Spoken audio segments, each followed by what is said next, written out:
wanted to start today with a segment that I'm calling Bible Verse Comebacks.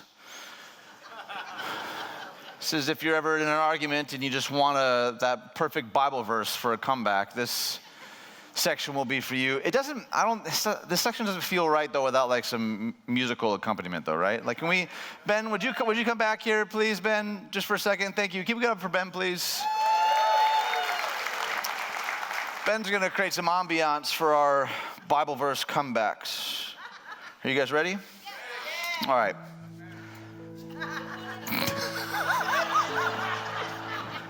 It's so much better than I imagined.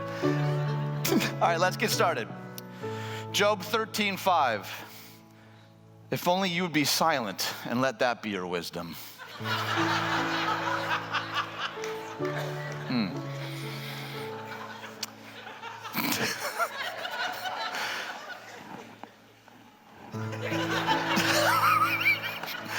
Nehemiah 13:21. If you do so again, I will lay hands on you.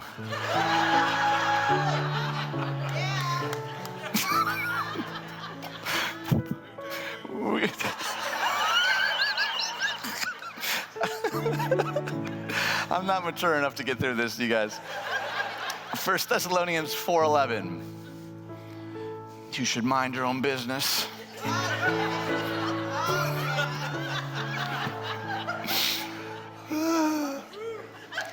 Acts 16:36. You can leave. This one's for a narrow market. 2 Kings 2:23. Get out of here, Baldy.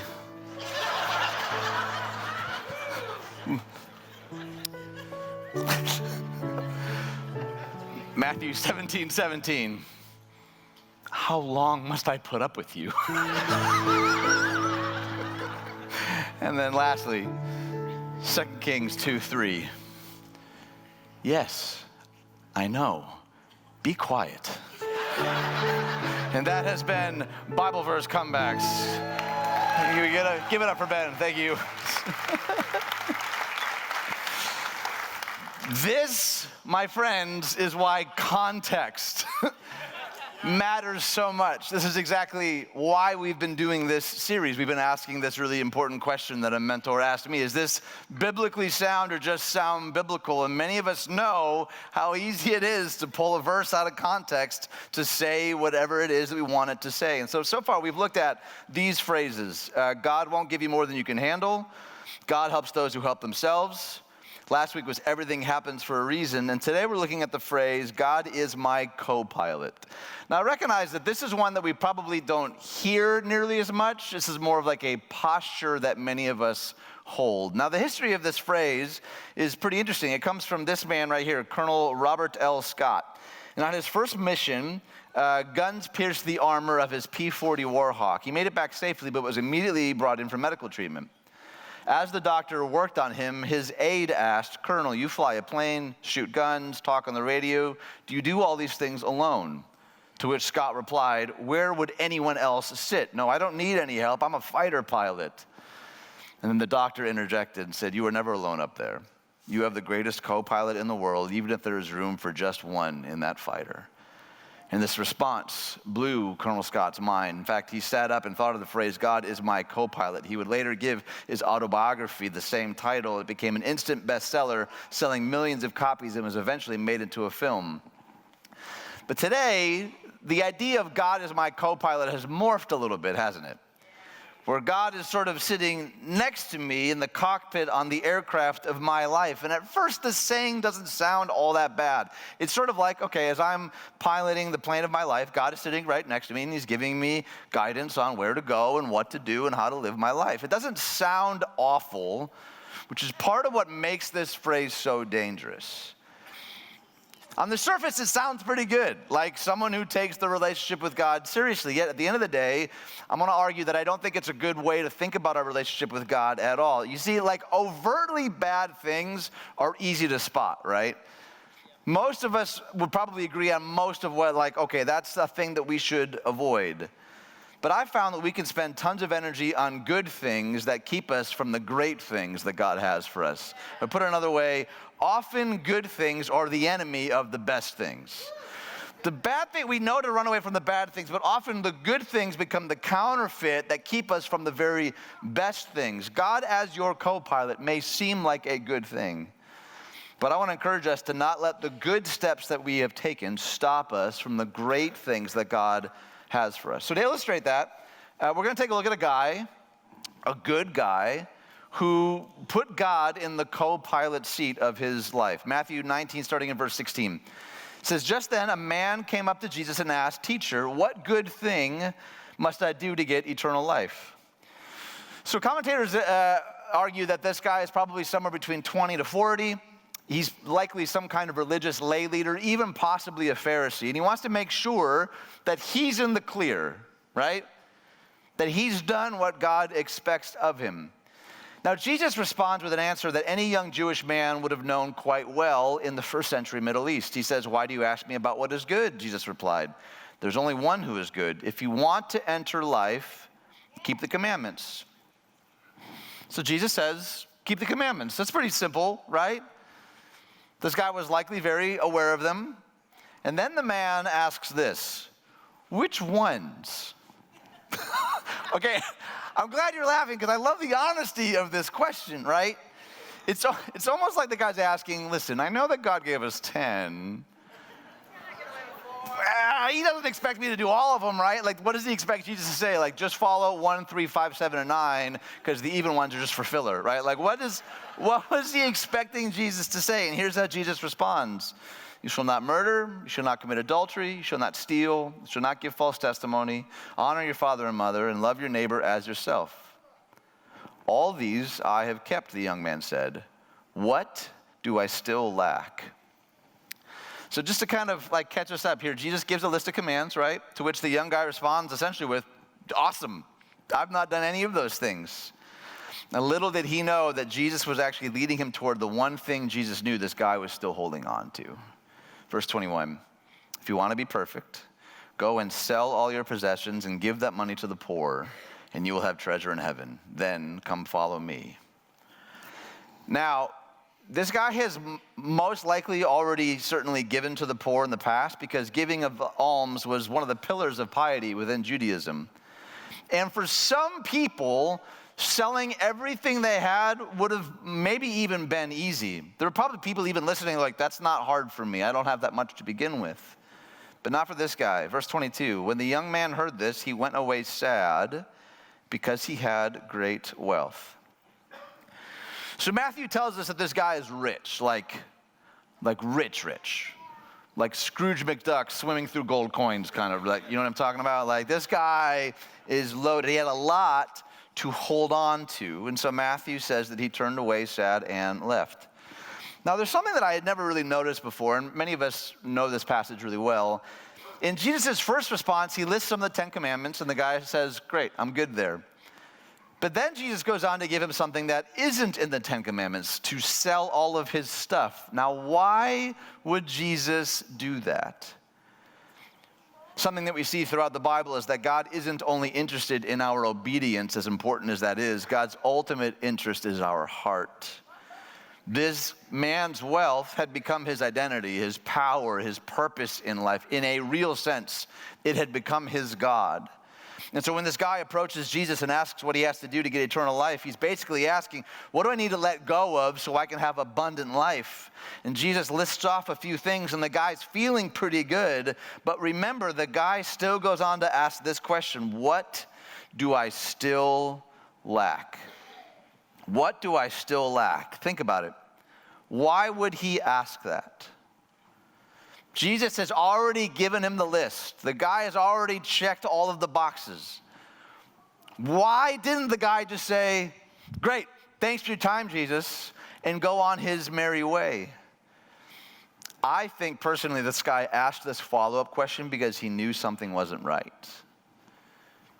He knew he wasn't experiencing the abundant life that Jesus spoke of. And many of you know that experience all too well. You've played by the rules.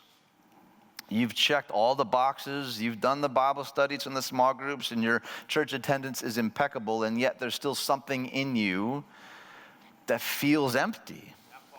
That feels like, man, this hasn't satisfied the way that I thought it would. In effect, this guy knew that he was still gripping the steering wheel of his own life, that he was the one in charge. When he asked, essentially, what else must I do?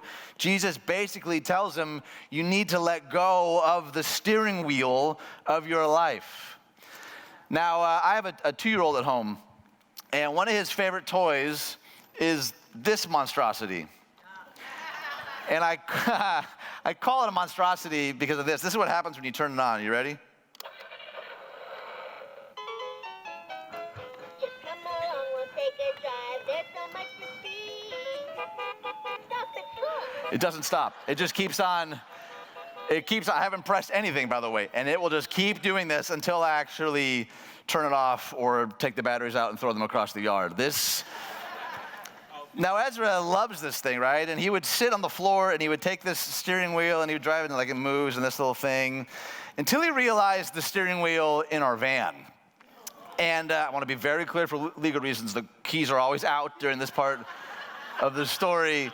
But now whenever we load up into the van, Ezra always wants to sit in the driver's seat. He calls it beep beep. He always says, and sometimes we'll put him in the beep beep seat and he'll be in the, and as we load everyone else up. But then when it comes time to go, the fight that this kid puts up, like if the neighbors could hear us, like he's holding on to the steering wheel and he's like fully in air and I'm trying to pull him away from the steering wheel, trying to put him in his proper seat. And I felt like this week the Lord was saying, that's often what you look like, Ian. When I'm calling you to surrender the steering wheel of your life, you are just gripping on for dear life because you're so convinced that you know best, that it's best in your hands as long as you're in control. Can anyone relate to that feeling of just that white knuckling of control? So let me just ask bluntly, what are you holding on to? What is the good thing or maybe not so good thing that's getting in the way of the best thing that God has for you? Maybe it's the same thing that this guy struggled with. Maybe it's money. And listen, we know that money is not a good thing or a bad thing. The problem comes when we grasp it for security or power.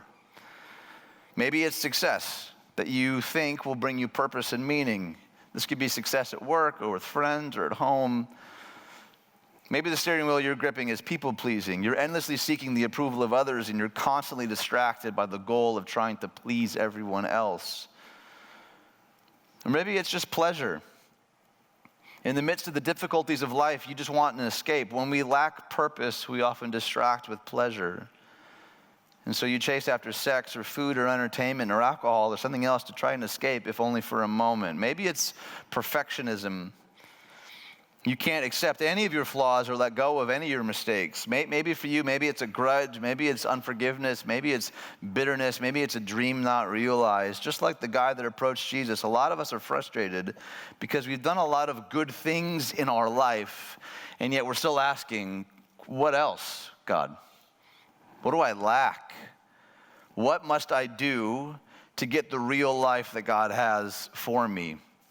Well, for starters, if you have that card we've been using for this series, I would say maybe instead of God as my co-pilot, I would say it this way. If God is your co-pilot, you need to switch seats. Yeah. If God is just sort of a buddy in the cockpit of your life offering advice when you ask him, but little more than sort of an assistant to our plane, switch seats. God has never been content to sit in the co-pilot seat of our lives. In fact, throughout the pages of Scripture, he makes it abundantly clear. In the Gospel of Mark, Jesus says it this way. It says, then he called the crowd to him along with his disciples and said, whoever wants to be my disciple must, what's the word? Well, you'll be on the screen in a second, then you'll know what the word is. Whoever wants to be my disciple must what? There it is. Deny themselves and take up their cross and follow me. For whoever wants to save their life will lose it. But whoever loses their life for me and for the gospel will save it. That's pretty direct, isn't it? From that passage, does it seem that God is in any way content with sitting in the co-pilot seat of our lives? What Jesus is describing here is not like joining a book club. Like, come when you want. when it's convenient. I'll offer some Jesus-y wisdom when you're in a tight spot. He's talking about surrendering our entire lives, climbing out of the captain's seat and giving the steering wheel completely to him. Simply put, to take hold of God's kingdom, we need to let go of our own. To take hold of God's kingdom, that means we might need to loosen the white-knuckle grip of our own kingdom. And remember, at this point in history, this is easy for us to miss, at least for me, the cross was not a cute, comforting metaphor. Like, there was no jewelry or baristas with it tattooed on their arm. Like that, the cross was a symbol of execution, of dying to ourselves. Hearing this invitation would have had an intense impact in the hearts of those who heard it. Taking up our cross implies an all-in kind of commitment, one far different than many of us are used to hearing today. The cross was Jesus making sure that what he was asking of us, what he was inviting us into, is painfully clear, total and complete surrender. There's a story about Clarence Jordan, the founder of the Koinonia community, that illuminates the difference between being a disciple and merely an admirer. In the early 1950s, Clarence asked his brother Robert, who would later be a state senator and justice on the Georgia Supreme Court, to represent Koinonia Farm legally. His brother replied, "Clarence, I can't do that. You know my political aspirations. Why, if I represent you, I might lose my job, my house, everything I've got." "We might lose everything too, Bob." "Yeah, but it's different for you." "Why is it different?" "I remember it seems to me that you and I joined the church the same Sunday as boys. I expect when we came forward, the preacher asked me about the same question he did you. He asked, do you accept Jesus as your Lord and Savior? And I said, yes. What did you say?" "I follow Jesus, Clarence, up to a point." His brother replied, "Could that point by any chance be the cross?" "That's right. I follow him to the cross, but not on the cross. I'm not getting myself crucified." "Then I don't believe you're a disciple. You're an admirer of Jesus, but not a disciple of his. I think you ought to go back to the church you belong to and tell them you're an admirer, not a disciple." "Well, now, if everyone who felt like I do did that, we wouldn't have a church, would we?" "The question," Clarence said, "is, do you have a church?" You see, something that I think that we need to reconcile is that recognition is not the same thing as trust. Belief is not the same thing as surrender.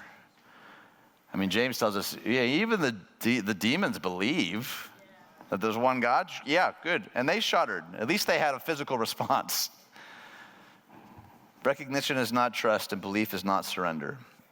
Now, to be fair, this is a lot easier said than done, right? Because a lot of us we're okay with God as sort of like a tag along, as long as he doesn't interrupt my plans. Like the blueprint that I have already kind of meticulously laid out for my life. But this idea of total surrender can be really tough to do. And the reason that I think we resist giving up the steering wheel of our lives comes down to trust. At least for me. At some level, I struggle to believe that completely surrendering to God is really always in my best interest. What if God asks me to do something I don't want to do? Or worse, what if God asks me to go somewhere I don't want to go? What if he wants me to invite someone to my table that I'd rather avoid? Or to be honest about that little white lie that I've been telling? Or that skimming off the top that doesn't really seem to harm anybody? Trust might actually end up looking like me giving up some of those things that I've actually grown pretty comfortable with. There's another story of an ethicist in the 90s named John Kavanaugh, and he was facing a bit of a career crisis. And he thought to himself, man, if I could just get an audience with Mother Teresa, that would help give me clarity for what I need to do with my life. And so somehow he managed to get to Calcutta, India, and spend time at her ministry, and he finally got an audience with Mother Teresa. And he was just so grateful, and she said, "What can I do for you?" He said, "I need you to pray for me." And she said, "What would you like me to pray for?" And he said, "Clarity. I just so desperately need the clarity that you have." And she laughed at him. She said, "I don't have clarity. I've never had clarity. But what I have had is trust. I will pray that the Lord increases your trust." She would later say, "Clarity is the one thing that you are still clinging to that you need to let go of." What would it look like for us to not just in theory, but in practice, trust God? What would it look like for us to live a life of trust? When God invites us to be a people of generosity, he knows that living life with open hands, seeing everything as a gift from him, is simply a better way to live. When God invites us to bear one another's burdens, he knows that living in true gospel community is much better than a life of isolation. When God invites us to put him first in our life above everything else, it's not because God is needy or lonely. It's because he knows that when we put the weight and expectation of God on anything other than God, it eventually crumbles beneath the weight. So what does it look like to move out of the captain's seat and give the steering wheel to God? The word that I would love for us to wrestle with is the word surrender. To see everything that we have, every skill, every talent, every resource as a gift from God and surrendering it to him.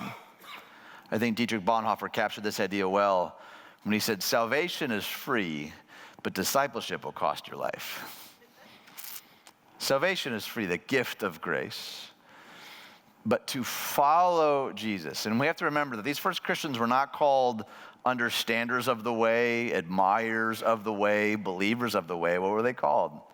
Followers of the way, leaving something and following something different. We are to be living sacrifices, as Paul says, to offer our entire lives to him. And I had a mentor that used to say, the problem with a living sacrifice is that it can climb off the altar. A lot of us believe, like, I gave my life to the Lord one time back in '87, and I should be good, I think. Has anyone found that actually to follow Jesus requires a daily, if not moment by moment, surrendering of my life, my will, my plans, my objectives? A living sacrifice can climb off the altar, and so every day we need to die to self again. This is why worship is a daily, hourly, constant surrender, praying, not my will, but yours be done. I was thinking about this week. Personally, it's really humbling, it's striking how often I'm tempted to trust God with my eternity, but not my present. Does anyone else find themselves in that place? Yeah, God, I trust you with my soul for the rest of eternity, but I don't know that you actually know what's going on in this situation. I'm not sure you have all the details or my best interests at heart. In some ways, I've found it is easy to give God our future because we don't have it. It's not ours to give. All we have is this present moment, right here. What if we began to see every present moment as an opportunity again to say, God, loosen my grip on this steering wheel. Help me to get out of the way. Help me to die to myself. Maybe one of the reasons that we don't see more transformation in our lives is because we see the gospel more as a ticket to a destination somewhere in the future than a kingdom and a way to walk in here and now. It's not just about going to heaven when we die. It's about bringing heaven to earth now. In our lives, in our communities, at our tables, with our families, it is so easy to say, God, this year I'm gonna blank. This decade, I plan to blank. But maybe today, the invitation is to work on surrendering each present moment. Start by giving each present moment to God over and over and over again and see if your heart doesn't begin to change. This is what I think Paul was getting at when he wrote to the church in Galatia. He says, I have been crucified with Christ. And I no longer live, but Christ lives in me. The life I now live in the body, I live by faith in the Son of God who loved me and gave himself for me. Ultimately, I have no idea what that steering wheel is for you. I do not know what you need to surrender, what you've been clinging to. It might be your time or your finances or your creativity or your dream. Regardless, I'd love to invite you to just check out this website sometime today, bridge.tv/surrender. And it may not answer all of your questions, but it's at least a starting point. In fact, a couple weeks, we have Baptism Sunday. That might be the next piece of obedience for you. Maybe you've been like attending church and even like truly fully believing, but haven't taken that step of identifying with Christ in both his death and his resurrection. At the end of the day, who would have a better idea of how to use the resources we have than the one who gave them to us in the first place?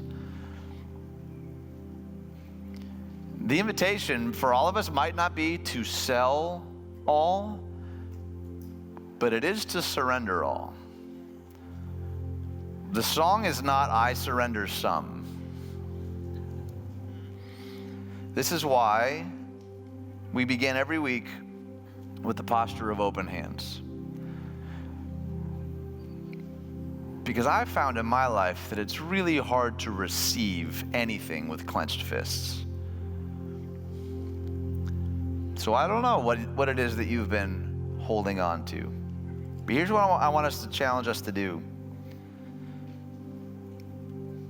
To learn to let go of the steering wheel. This is not some pithy let go and let God. That's just another cliche.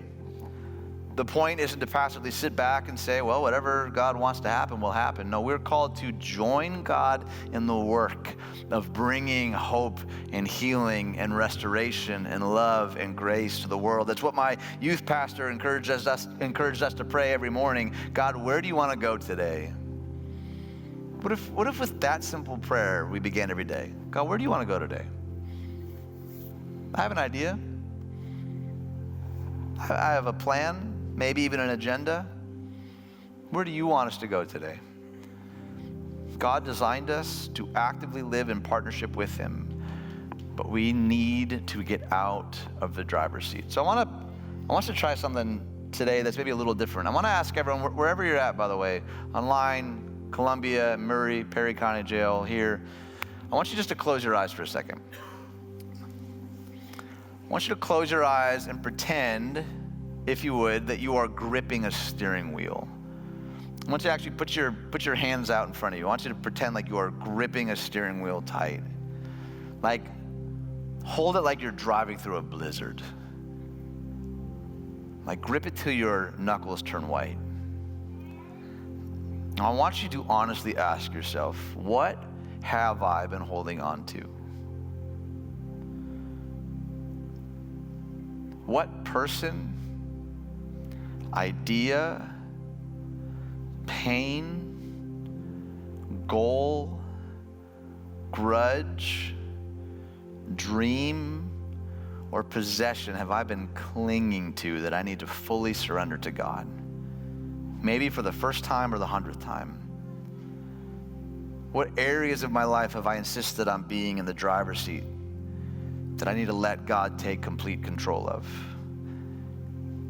And maybe ask, why have I been holding on to it? Is it fear? Is it pride? Is it anger? Is it shame? Keep gripping that steering wheel. With your eyes closed, picture whatever that thing is that you've been holding on to. And I want you in this moment to let go of that steering wheel. Open your hands fully, leaving them on your lap as a picture of Jesus taking the steering wheel from you. Envision him with love and mercy and forgiveness, reminding you that he knows your heart and what you need most. That God is a good Father who knows us better than we know ourselves, and we can trust him because Jesus does. And what if every morning we began with this same posture? Lord, help me to loosen my grip on needing to be in control all the time, and help me to trust you today.